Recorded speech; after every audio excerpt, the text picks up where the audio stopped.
el paper que els joves estan jugant en fer que la societat entengui la situació de crisi que estem vivint, és fonamental. Molts hem reaccionat en base a les seves manifestacions els divendres. Molts estem canviant la nostra manera de fer per les seves exigències.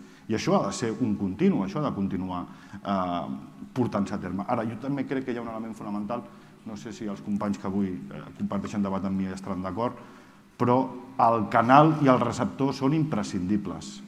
És dir, si els joves estan a les xarxes socials i el Twitch és un canal que ells el tenen identificat com un espai per comunicar-se, què fem fent notes de premsa?